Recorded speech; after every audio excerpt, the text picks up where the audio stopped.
আজকের এই শুভ দিনে এত সুন্দর একটা দিনে এত সুন্দরভাবে যে আমার দিনটা কাটবে সত্যি ভাবতে পারিনি। তো হ্যালো এভরিওয়ান, সুপ্রভাত। কেমন আছো তোমরা সবাই? জানি জানি তোমরা সবাই খুব ভালো আছো, আর আজকে তো ভালো থাকতে হবে, তাই না? আজকে হলো বৃহস্পতিবার, তার মধ্যে আজকে হলো রথযাত্রা। সবার তো খুব আনন্দের দিন, আজকে সত্যি খুব আনন্দের দিন। তো আমি দেখো স্নান করে সকালবেলায় ঠাকুরের বাসনগুলো বোনকে দিয়ে দিয়েছিলাম। বোন এসছে আমাদের বাড়িতে, আর বোন এসছে মানে বড় বোনের কত যে সুখের দিন। তো বোন এদিকে সুন্দর করে ঠাকুরটা দিয়ে নিয়েছিল, আর আমি চলে আসলাম হলো রান্না করতে। তো বোন বলছিল আমি ঠাকুর পুজো দেবো, তুমি রান্না করে নাও। তো আজকে সকালের রান্না যেহেতু মুগ ডাল, আজকে তো নিরামিষ, তো মুগ ডাল আর একটু আলু শুদ্ধ করে নিয়েছি।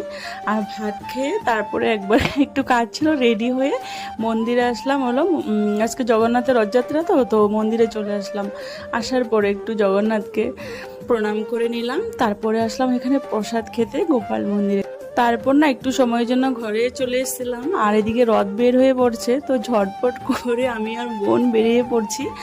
আর এদিকে দেখো কত যে লোক, সত্যি কি ভালো লাগছে দেখে। আর জগন্নাথ মাঝখানে, চারপাশে শুধু মানুষ আর মানুষ, ভীষণভাবে ভালো লাগছে। তো এদিকে দেখো অনেক দূরে দূরে গেছিলো ঘুরতে, তো সবাই মিলে তারপরে জগন্নাথ চলে এসে মাসির বাড়িতে। আর এই আনন্দে সবাই মিলে খুব নৃত্য করছিল। তারপর ওখান থেকে বেরিয়ে পড়লাম, আর রাস্তায় এখানে ফুচকাওয়ালা দেখে বোন বলছে চলো দিদি ফুচকা খাই। তো বোন আর আমি এখন মিলে খুবভাবে ফুচকা খাচ্ছি। তো আজকের জন্য টাটা, সবাই ভালো থেকো, সুস্থ।